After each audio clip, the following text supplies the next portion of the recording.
let me start the transcript too. All right, so welcome. I'm really happy to see everybody here today with us, and I'm glad you could join us. My name is Elizabeth McMuntatenko, and I'm a librarian here at UC Merced, and I'm pleased to be able to introduce Dr. Justin Gautreau, who is going to be giving our Library Faculty Author Series talk today. The Faculty Author Series showcases the latest research and scholarship by UC Merced faculty members, and we're really pleased to be able to continue it in this online format. If you'd like to be featured in a future Faculty Author Series talk, please let me know. And as for today, we're thrilled to have Dr. Justin Gautreau be part of this series. Dr. Gautreau received a PhD in English from UC Riverside and is now a lecturer for the Merritt Writing Program at UC Merced. In addition to writing, he also teaches about popular culture and film, and his articles have appeared in Genre and Adaptation, and he has a forthcoming article in Pacific Coast Philology. So we're so happy to have him here with us today, and I'm going to turn this over now to Justin. Hi, everyone. Can you hear me okay? Yeah, great. So I first just want to say thank you very much to Elizabeth for setting this up.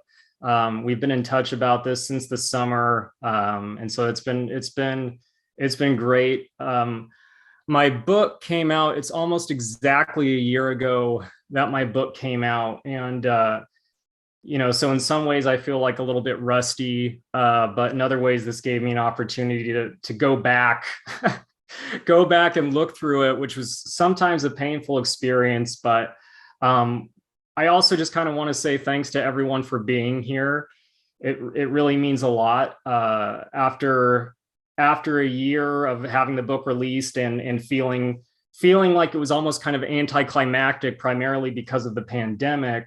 So this is really great. This is really, really great. And I do appreciate everyone taking the time out of their day to be here.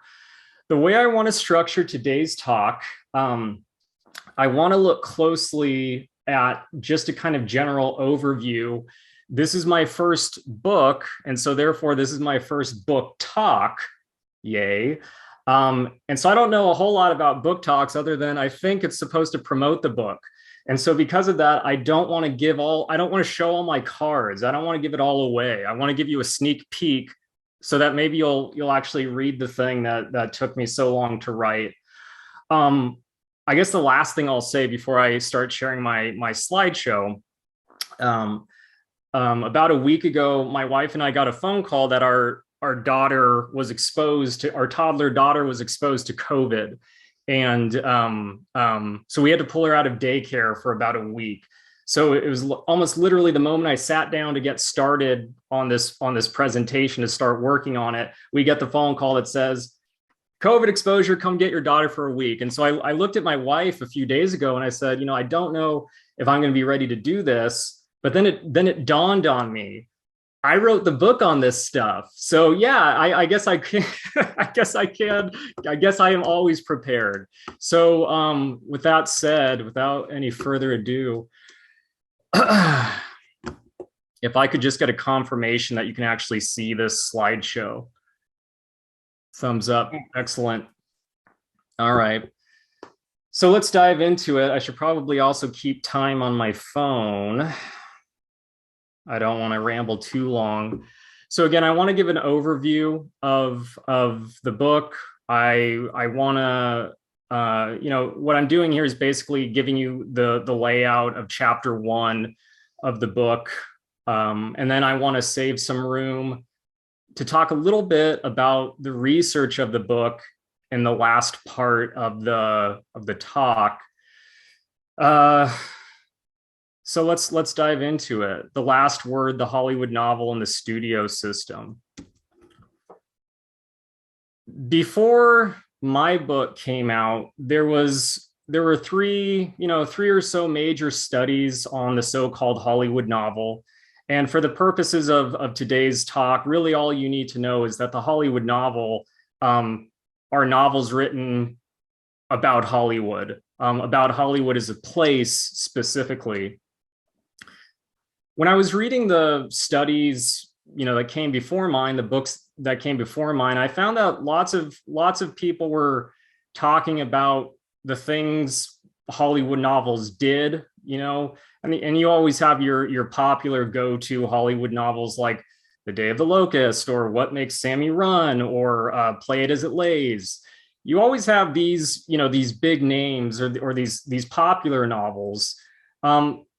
But as I started researching, and there's John Paris Springer has a book called Hollywood Fictions, where he really starts to uncover some of the less popular Hollywood novels.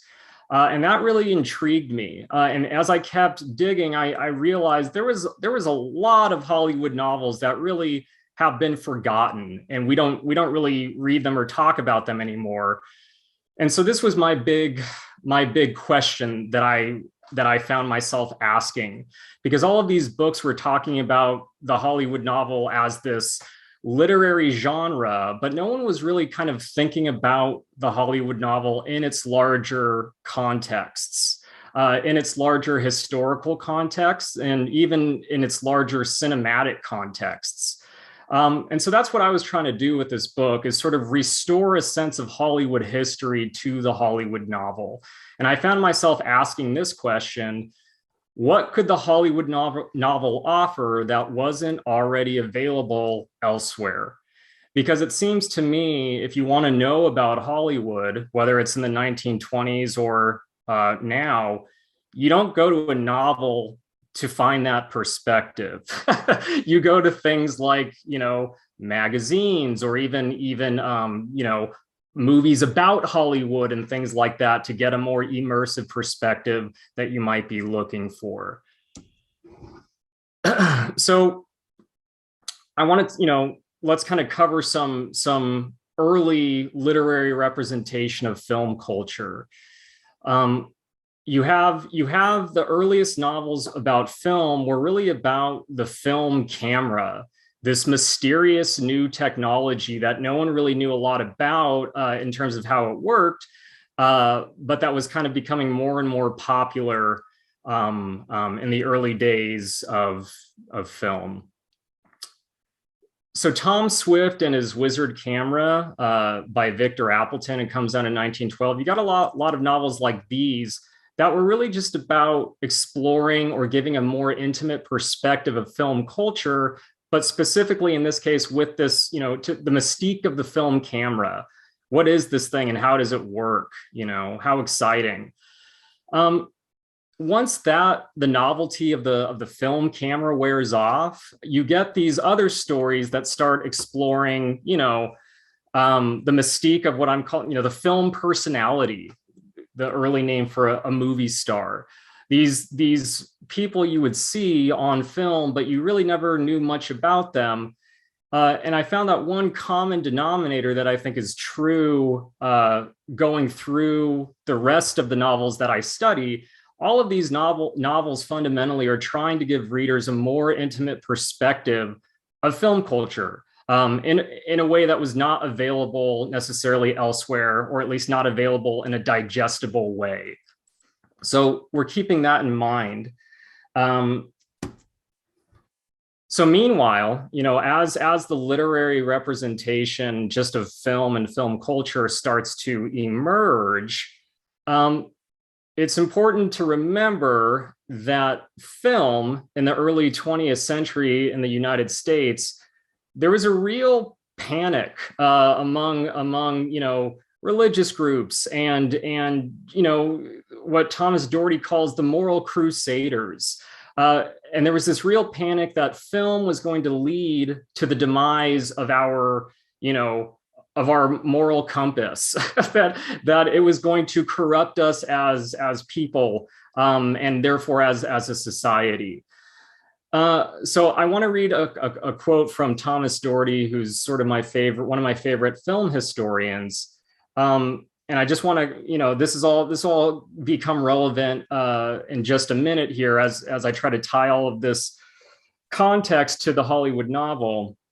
But Thomas Doherty writes, Moral Crusaders believed that the motion picture medium, if left to its own devices, was more liable to pollute and degrade than refine and uplift.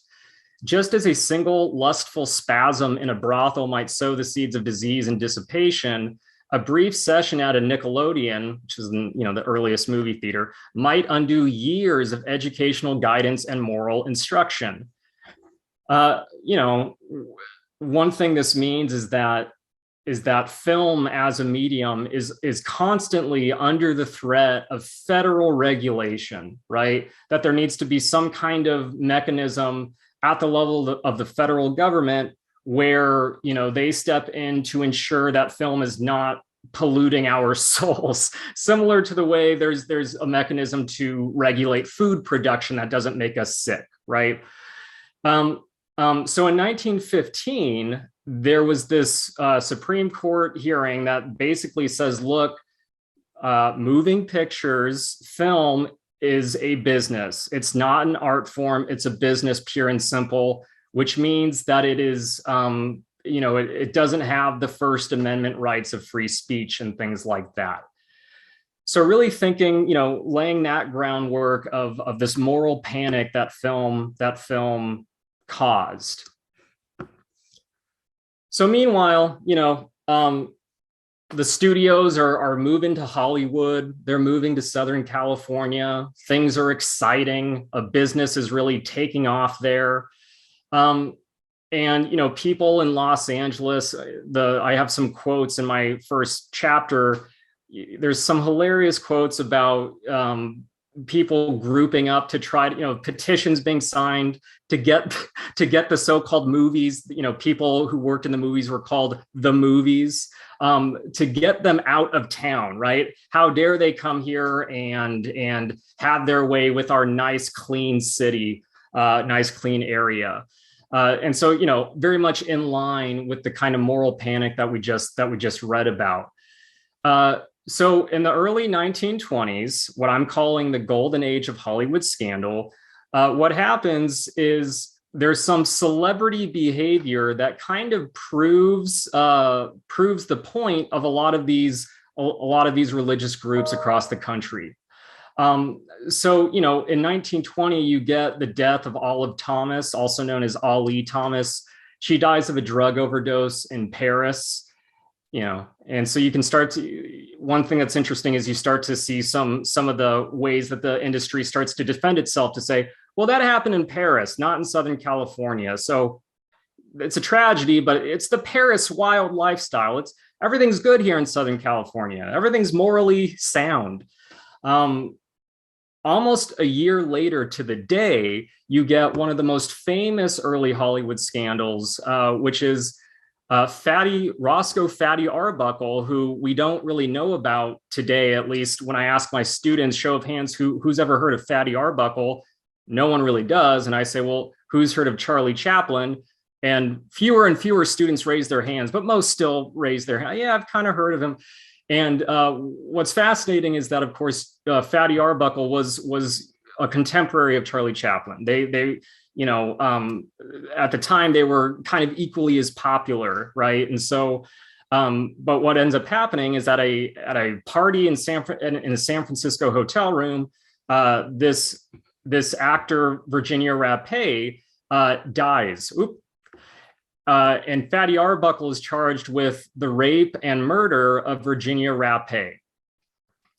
And then finally, that's in San Francisco. And then finally, in February of 1922, the next year, in the Hollywood area, in the Los Angeles area, the actor and director William Desmond Taylor was murdered. And it's still a cold case. There's still books written about who people think did it, but officially it's still kind of a cold case. So this string of Hollywood scandals that was really not doing any favors for Hollywood's reputation as this wholesome place that the industry needed it to be seen as in order to not be regulated by the federal government. So as Thomas Doherty says, I like the way he puts it, and here's a picture of the Fatty Arbuckle trial. Arbuckle's 3 trials solidified Hollywood's reputation as a sun-drenched Sodom, luring Midwest farm girls to a fate worse than waitressing. So what ends up happening? there's this big, studio heads come together and they say, we are in real trouble here. If we want to kind of keep running our business the way we have been, then we need to do something, or else these moral religious groups will basically have their way. And we will be subjected to federal censorship in a way that we don't want to be. So there's a couple things that start to happen that is in clear response to this scandal landscape, right? You have people like Rupert Hughes, who, popular novelist of the time, uncle of Howard Hughes. He starts writing a novel called Souls for Sale. So this comes out in September of 1921, almost exactly the time I think that Roscoe Fatty Arbuckle's scandal happens. And what he's doing, like I read with the Thomas Doherty quote in the previous slide, he's trying to defend Hollywood. He's using his novelistic skills to defend Hollywood as this wholesome business. And so, instead of Hollywood being this place that corrupts young women, drawing young women from the Midwest, you can see in the very first installment in his serialized novel, serialized in red book, you could see the subtitle, The Story of a Girl's Redemption Through Motion Pictures. So rather than being the story of a girl's, corruption through motion pictures, here's the novel that gives us the story of a girl's redemption. So this kind of line, I really want to emphasize this line of promotion, this line of storytelling that is promoting Hollywood in this way that feels official, because Rupert Hughes, he's someone who at this point had been to Hollywood. He's writing a little bit for the studios, and he really likes it in Hollywood. I'll show you a picture of him in a little bit. So that's one avenue, the promotional avenue of storytelling and writing. The other avenue that begins to emerge is a kind of critical one that is actually looking at Hollywood a little more through a critical lens, a little more satirical, poking fun at it in a way that really hadn't been done before. And so the first major novel that does this, and I want to keep an eye on the dates here, because one thing that's so fascinating is how quickly all of this happens in the midst of, so the scandals happen, and meanwhile the novels are coming out, and then there's something else that happens that I'll show you in just a second. But how quickly all of this stuff truly happens. So here's Merton of the Movies, the first installment comes out Saturday Evening Post in February of 1922, notably right when the William Desmond Taylor murder was happening. One reviewer describes Merton of the Movies as this way. He says, the art of the silver screen is not flattered by Mr. Wilson in his latest book. One gathers that the author's opinion of screen drama is not particularly complimentary. I agree with this review. If you read Merton of the Movies, it's really giving us a critical perspective of how Hollywood promotes itself and showing, the kinds of fans that it creates through that promotion. I don't want to talk too much about that, but the point is we have this avenue of critique that is starting to be paved by something like Merton of the Movies. So meanwhile, and I'm going to keep saying, meanwhile, all this stuff happening very, very close in time, the following month, so back to the studios that were in a panic, and you have Rupert Hughes defending the studios through Souls for Sale. But then they say, okay, everyone, we have to put our heads together and ask what would appease these groups who are trying to impose federal regulation on the movies. What can we do to make everyone say, hey, we've got this under control? Yeah, there were scandals, we get it, but those were not the norm, right? They were just something else instead of the way things really are in Hollywood. And so you have the studios inviting former Postmaster General named Will Haze. He was the postmaster general for Warren G. Harding. And there's this big, a lot of publicity around bringing him in to be the head, basically the moral face of Hollywood. As long as he's there in charge, not physically there, his offices were in New York, but as long as he is running the show, Hollywood won't be a threat to the nation's moral fiber. So here's Will Haze, and I wanted to give him his own slide because in some ways he's the star of my book. Maybe not the best looking star. I'm just kidding. Okay. But you can see as you start reading the book, there is that through line where Will Haze is the kind of line that novelists were, he's the line that begged to be crossed, right? So here's a political cartoon. Here's Will Haze, and you can see he's coming in, and there's some scandal on the floor here, indecency, and Haze is going to come up, and he's going to clean all of this up in the movies. So this meant and this is in March of 1922. So this meant a couple things. Here's Will Haze. Informally, this was called the Haze Office. More formally, it was called the Motion Picture Producers and Distributors of America, the MPPDA, which I think now has become the MPA, I think is the latest iteration.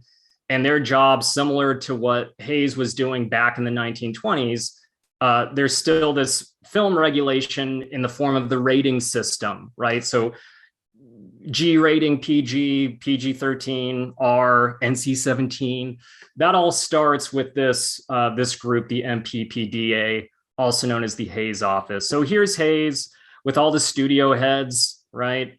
We got this. We got this. We're gonna save this business.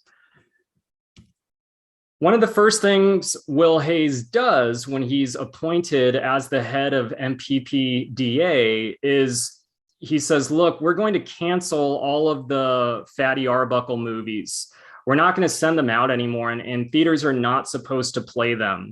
We're not going to show this immoral person on this wide level, on this nationwide level, because that's not what Hollywood's about.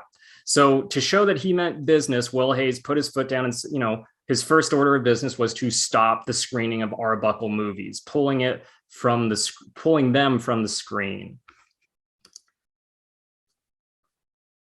This document comes from the official MPPDA bylaws, and there's a couple things that I've highlighted that I want to explain a little bit. What's interesting when you read these bylaws is that it becomes clear the MPPDA was not only regulating screen content, they were also regulating the promotion around Hollywood, right?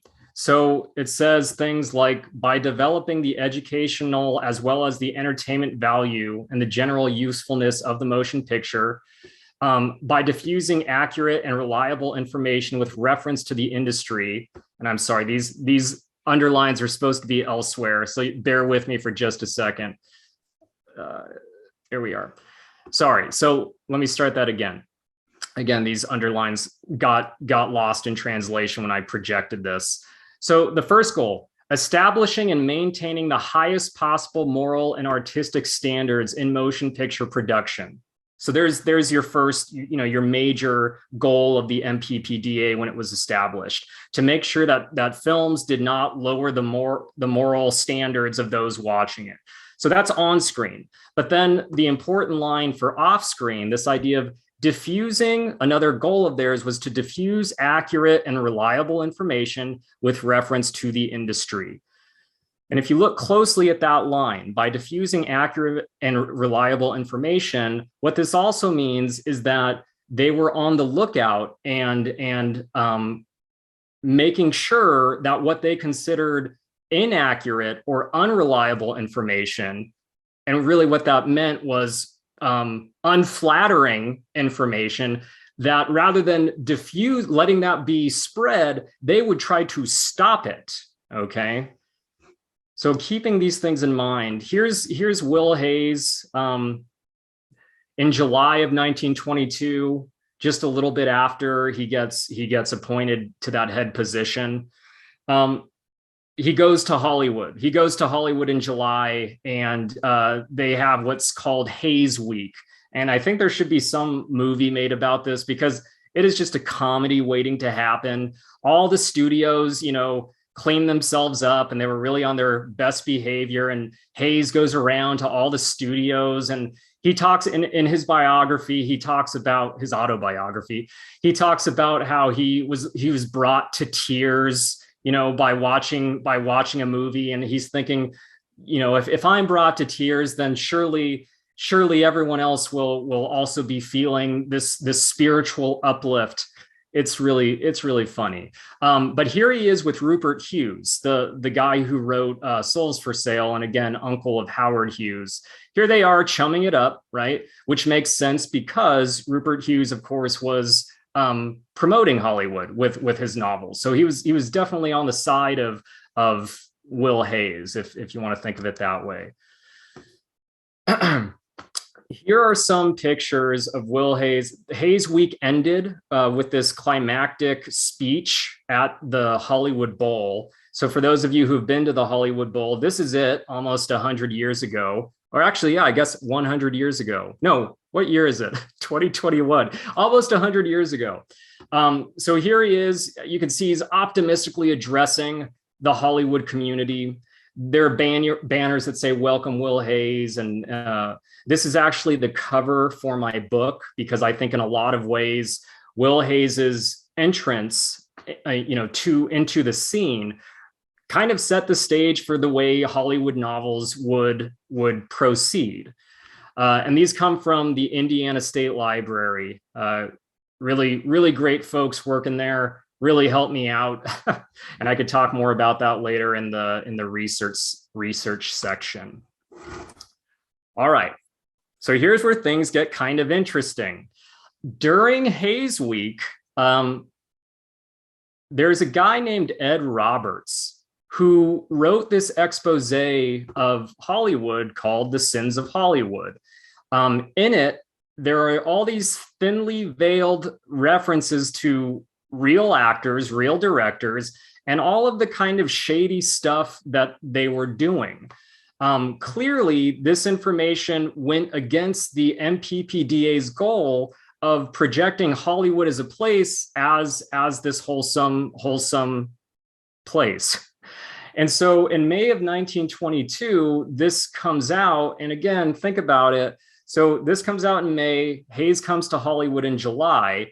Ed Roberts, the author, his name isn't on here for obvious reasons. He was keeping it anonymous, but it turns out Ed Roberts wrote it, a former Fan magazine writer. Ed Roberts gets one of his friends to hand Will Haze a copy during Haze Week. And, I think the logic went, hey, Will Haze should probably know about this stuff, because now he's the boss, and he should probably know all of the, here's a list of all the people and all the things they've done. But instead the opposite happens. So Will Haze actually, if Fatty Arbuckle's movies were banned, if that was what Will Haze did, that was his first order of business. If he makes this example out of Fatty Arbuckle, he also makes this example out of Ed Roberts, because Haze does not like what he reads. In fact, there's this kind of hunt to find out who wrote this book. And as you can see here, Ed Roberts ran into all these libel charges here in this newspaper article. Sins of Hollywood editor indicted, and this says for sending obscene matter through interstate commerce. And so there was this real message that was being sent to say, hey, you can't just say anything. You can't just print whatever you want.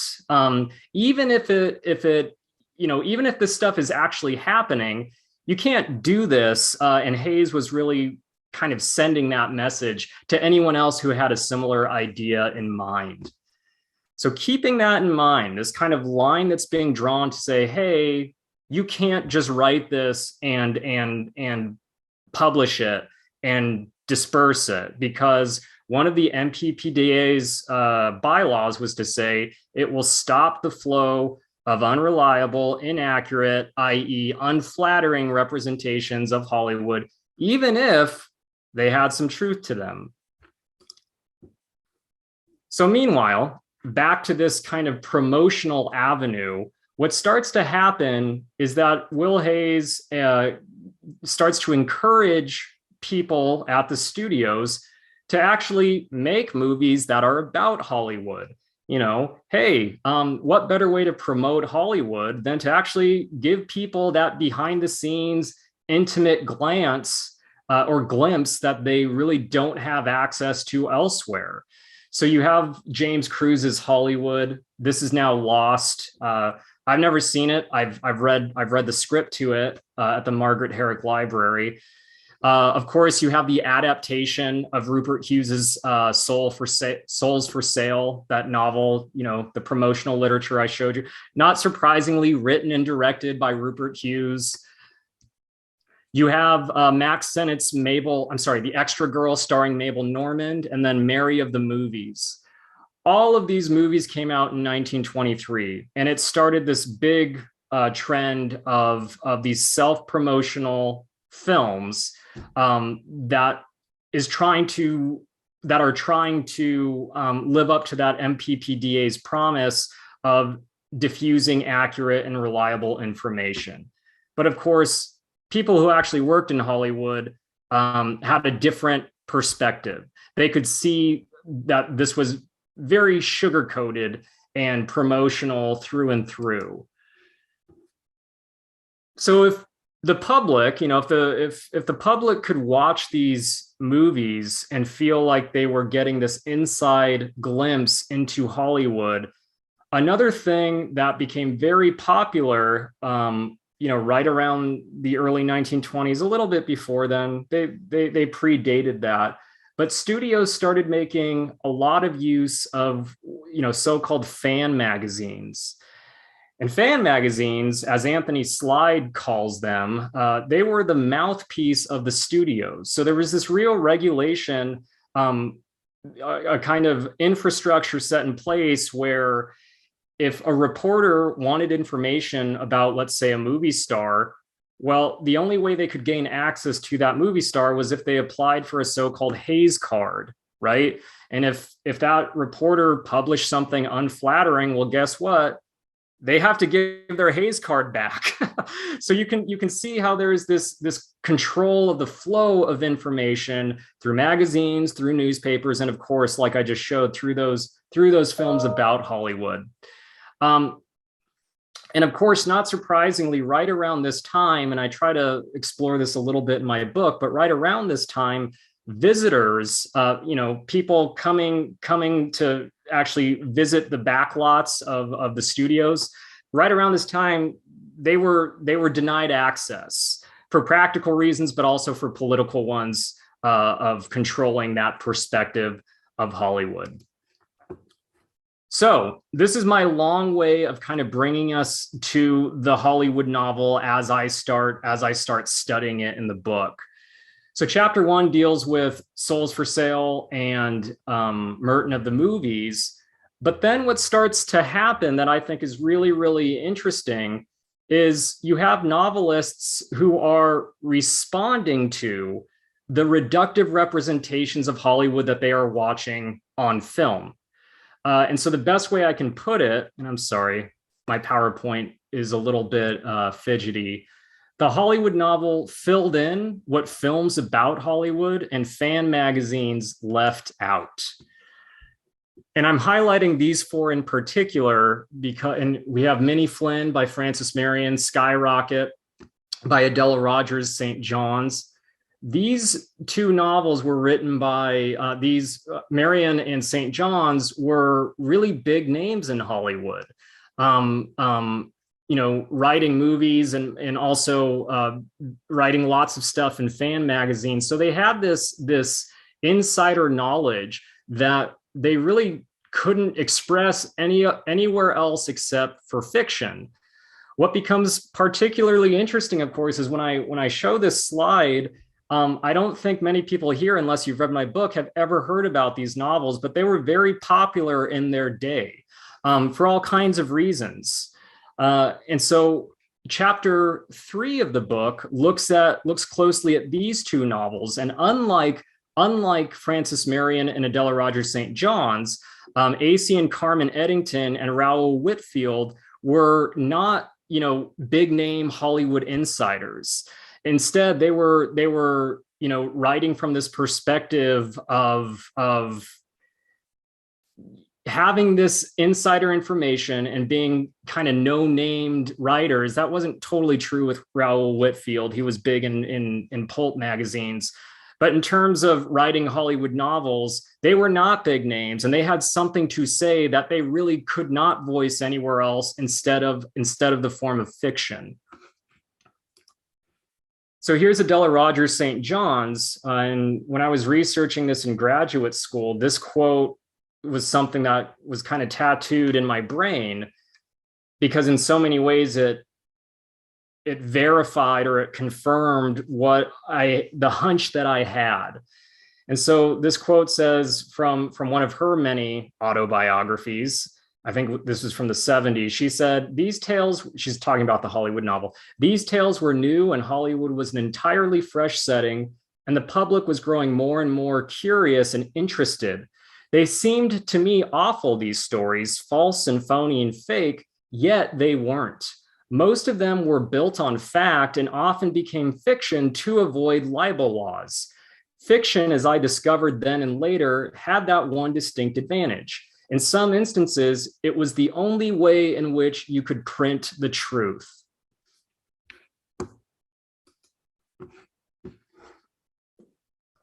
One of the reasons I call my book The Last Word, there's more than one reason. And I think the main reason is because what starts to happen is that whenever a novel comes out, or whenever a group of novels comes out that's commercially successful, the film industry was paying close attention.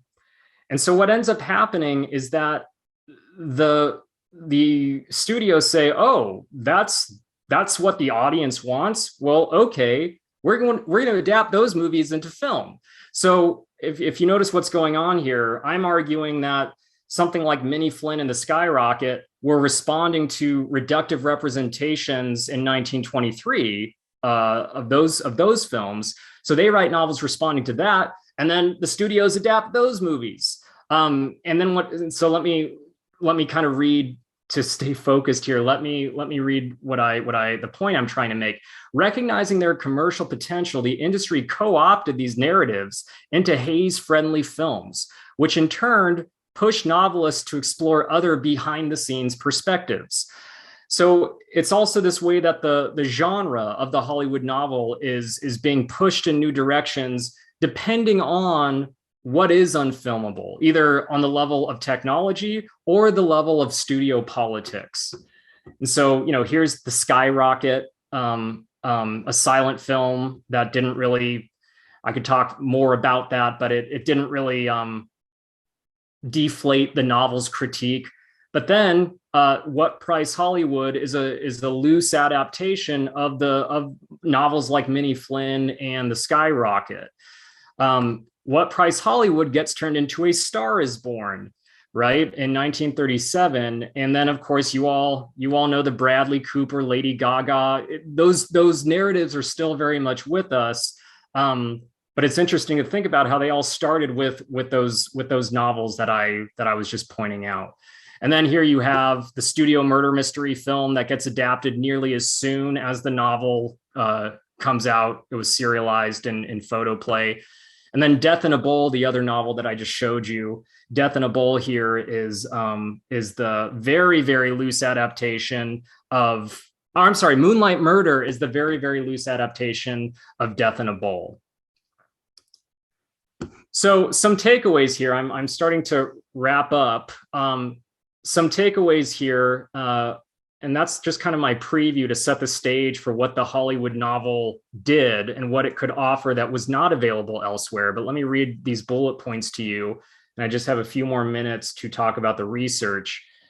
As film technology evolved and the political landscape eased up, studios could tell new kinds of stories that were once considered unfilmable. The moment the studios adapted these novels into films, the novels themselves became less relevant as they were absorbed into the very system they critiqued.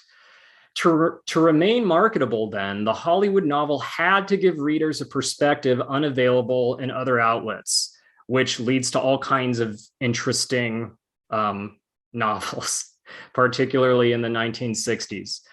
And then one question that I'll leave you with to really make you excited to read the book is, who gets the last word, the Hollywood novel or the film about Hollywood? Dun, dun, dun. Next week on, whatever. So there's that. And real quick, I only have about 3 minutes left. And hopefully we can talk about this in the Q&A. These authors that you see here, husband and wife, their names are AC and Carmen Eddington. They were the authors of the studio murder mystery, the novel I just showed you in a previous slide. And I think out of all the authors I examined, a lot were, not so well known, not canonical, but these two were just completely unknown.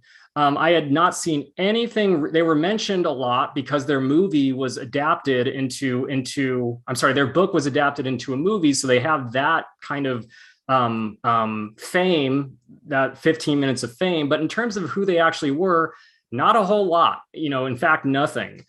And so I think my book is really the first to uncover their story. And of course, what's really interesting is that when their novel was published in Photoplay made these two seem like Hollywood newcomers. Like they were this couple who was just starting in Hollywood.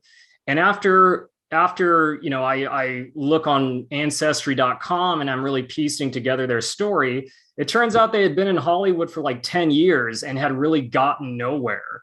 And so interestingly, with the framing, according to Photoplay, Studio Murder Mystery was this fun promotional novel that helped people, look at the murder on a studio backlot, and it's supposed to be all kinds of fun. But if you really start to read in between the lines and you take this knowledge of the Eddingtons, you start to really see that there's a lot of critical stuff that gets under Photoplay's radar and is kind of lodging a critique of Hollywood within its promotional apparatus of a fan magazine.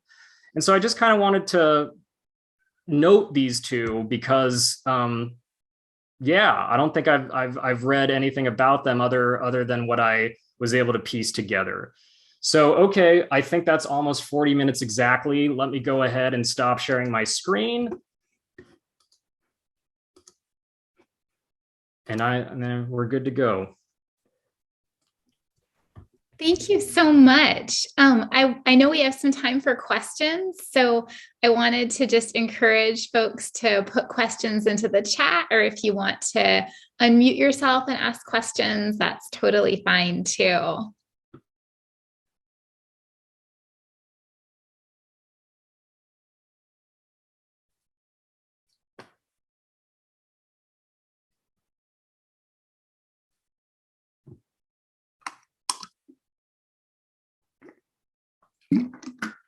And if it looks like Sam, you have a question. Yeah. Hey, Justin, thanks for this talk.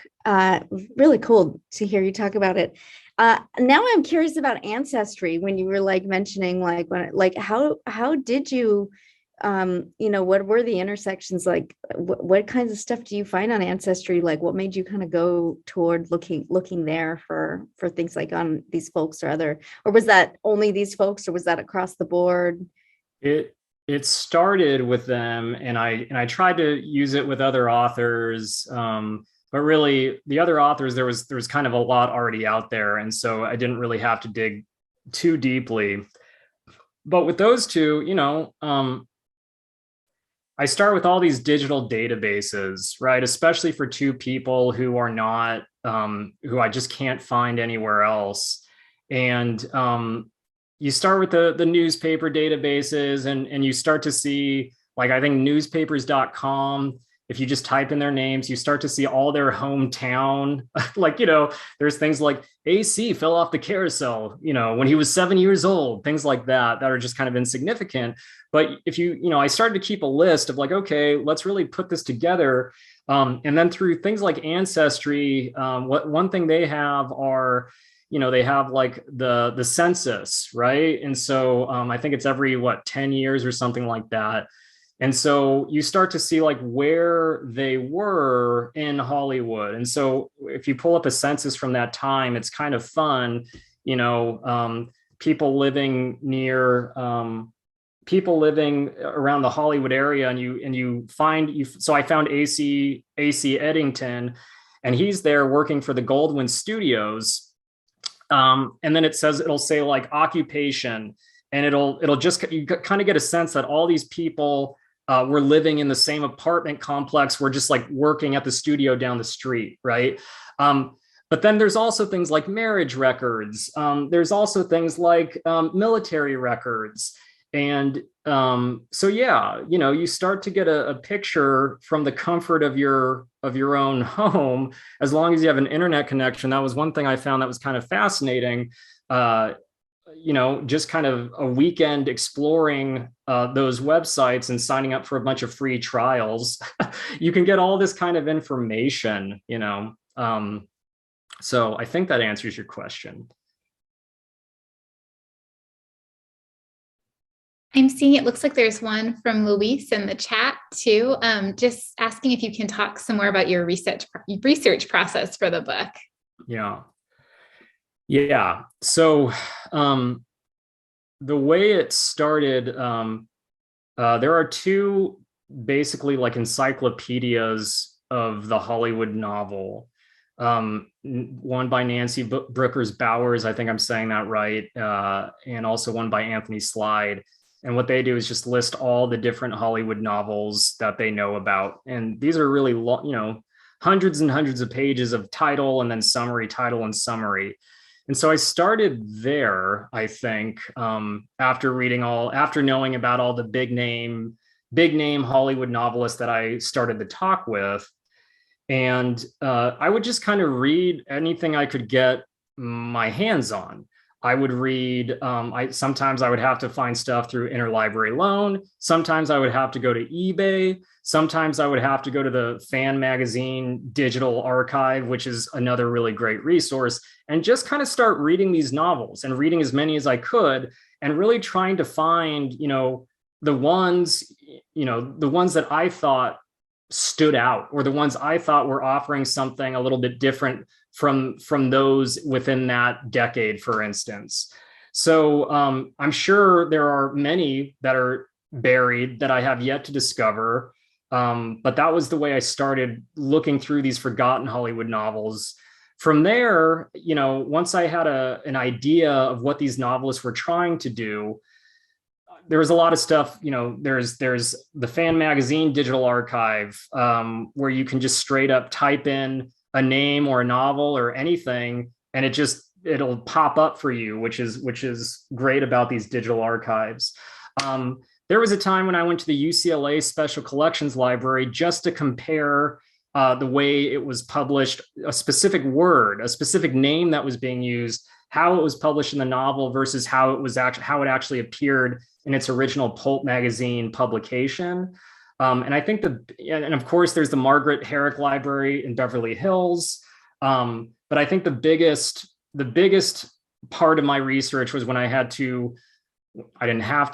I was so graciously funded to fly to the Indiana State Library, where I had a week to look through the Will Haze papers. One last thing about that, the Will Haze papers are now digitized, and it was something that happened like while I was putting the final touches on the book. And so the thing that I had to fly to Indiana for, and I was, sweating as I was trying to make the most use of my time with all of these boxes, with all of this brittle paper, and taking pictures with my phone. All of this stuff you can now do online for free from the comfort of your own home, right? And so I can only imagine the kinds of scholarship that will come out now because of this ease of digital archival research. Thank you. I know I had a question too, and I was just wondering how you first kind of began to hear about the Hollywood novels and become interested in them, because they sound really interesting, and I hadn't ever really like thought about that or heard about that. So I was curious about hearing more. Yeah, sure. So I grew up, born and raised in Southern California. Always, I was an English major in college. And I think early on, when I discovered that I could actually study, like in grad school, that I could actually study Hollywood novels and write a dissertation about them, being being so in love with Southern California and so in love with all, I'm thinking back to when I was a little kid and going to Universal Studios and the backlot tour and just that kind of personal, growing up and watching the Academy Awards every year. Hi, Mom. That kind of stuff. I've just always been fascinated on a personal level. I have friends now who are in the industry and things like that. So just recognizing that my personal passion for this stuff could actually translate into some kind of scholarly project was a lot of fun. Thank you. So I do, it looks like I do have one more question that I'm seeing in chat. But what do you think that Will Haze would think about your book? Who is asking this question? This is what I want to know. What would Will Haze think about my book? He probably wouldn't like it. He was very concerned, as I learned when I was looking through the Haze papers in Indiana. He was, his office, especially in the early days, was they were insecure, I guess is the best way to put it. So if there was like a publication about Will Haze somewhere in a Midwest magazine, or I'm sorry, a Midwest newspaper, somehow they got a hold of this and they would write these letters to the newspapers that were just really snarky, saying, "Hey, so you say this about Will Haze, and how do you know? How do you know that? We would love to know how you found out that information." So Will Haze would probably read my book and ask a similar question in a similar sarcastic tone, I'm sure. Thank you. And I think we have a little bit more time for questions. It looks like Violet, did you unmute yourself? Did you have a question? Yeah, bye. I just wanted to know, is there a recent Hollywood novel that you've read? And if you would have read it before your writing, would that have influenced what you wrote in your book? Yeah, so two things come to mind. One, certainly there are still Hollywood novels that are being written. So Bruce Wagner, I'm thinking of his book Dead Stars, which is this really big book that, if I'm remembering correctly, kind of uses, his book kind of almost looks like social media posts in some ways, and it's trying to get at that tradition of the Hollywood novel that we've talked about today. But one thing I talk about in my conclusion is it seems to me, and I list just kind of briefly, it seems to me once the studio system collapses and once you get movies like Sunset Boulevard or In a Lonely Place in 1950, that the Hollywood novel, rather than becoming this exclusive genre that gives this perspective that's unavailable elsewhere, rather than that, it's turning into, almost like a pre-write. That's probably a reductive way of putting it, but it's turning into, the early stages of a movie script. So the latest Hollywood novels that I'm aware of, at least, written by an author who then goes on to write the screenplay for the movie version. So I think that answers your question, Violet.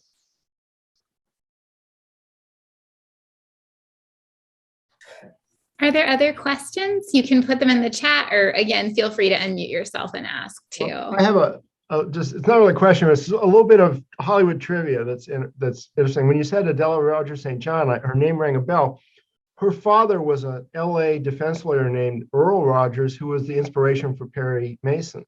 Nice. And I don't know if you know this, Justin, but for a brief time, Earl Stanley Gardner practiced law in Merced early in his career. No way. Not very long. I think it was less than a year, but he was here for a while. Oh, we have to talk, Donald. That sounds amazing. Yeah. Heather, I see your hand is up too. Yeah. So first of all, Justin, great talk. Secondly, SoCal represent, awesome. And thirdly, I was curious, you really seemed intrigued by that couple in the end, as did I. I thought that was really interesting. Do you have further, it sounded like they're hard to research. Do you have further plans? Is this a second book kind of thing that were just kind of intrigued by them? Well, there's more to talk about with them. They wrote a sequel. To the studio murder mystery set at the Winchester house, actually in San Jose. So they tried to, and in the book, there's a little more than that. When their movie came out, they were accused of being plagiarists because Van Dyne came out with the novel or a short film called The Studio Murder Mystery, something similar. So their story is actually kind of sad. And I think the fact that we're sitting here talking about them and we have no idea who they are up until my book comes out. But there's more to say, but I think their story in Hollywood kind of fizzles out. I think they got a divorce. I actually went to A.C. Eddington's grave site at one of the forest lawns in SoCal, and I think that was an appropriate ending to my research on him. But to answer your question, my forthcoming essay is actually kind of doing similar work with two authors, Carol and Garrett Graham, who wrote this very scandalous Hollywood novel called Queer People. And while lots of people know about the novel Queer People, we know almost nothing about those brothers. And so that'll be out, I think, within the next month or two. Awesome. Thank you. Yeah. I think we have time for one more question. And Lisa, it looks like you have your hand raised. Full disclosure, I'm Justin's mother. Fun fact, his great-grandmother used to play the piano in theaters for the silent movies here in the Long Beach, Los Angeles area. But along those lines, Justin, I'm just curious, at what point did the films become talkies and have sound, and did that impact any of what you've described? I mean, what was kind of the banner year for that, and did that impact what Haze was doing and all of that, or not? So yeah, absolutely. And there's some debate about when the talkies really came out. The jazz singers is everyone's kind of marker for that. So the late 1920s, I think 1927. But what ends up happening, of course, on the sounds. So yes, so this kind of makes Will Haze and the rest of the MPPDA, they return to, oh, great, now movies can talk, right? Oh, great, now there's such thing as innuendo with the talkies. And so there was this way that they had to return to the drawing boards and say, okay, what do we do now? And really, that was the early iteration of the production code that wasn't totally enforced until 1934. But to answer your question, Hollywood as a place was changing because suddenly you had sound stages that were more and more mysterious to the public. And so the novels Death in a Bowl and the Studio Murder Mystery, in a lot of ways, they are responding to that exclusivity of the sound stages brought on by the talkies. And, Studio Murder Mystery starts with a murder in a soundstage, and no one can hear the actress's screams because the soundproof walls. And so suddenly those developments just on a physical level were, changing the Hollywood landscape, both inside the studio lots and outside the studio lots, because visitors, again, were really no longer allowed there. They had to shut up. They couldn't make noise to spoil the audio track. And so what ends up happening is Hollywood Boulevard, as I talk about in chapter 3, starts to kind of become the, the makeup studio lot where visitors can safely go and interact with the movies without troubling the studios. And so the novelists were very much responding to that in those works. Well, thank you so much. And thank you for this great talk and for answering all of the questions that we had. I again want to thank everybody for joining us this afternoon. And if you are interested in being part of a future Faculty Author Series event, definitely let me know. I think it's great to get to hear more about people's research. But thank you. Thank you very much. Thanks, everyone. And thanks again to Elizabeth.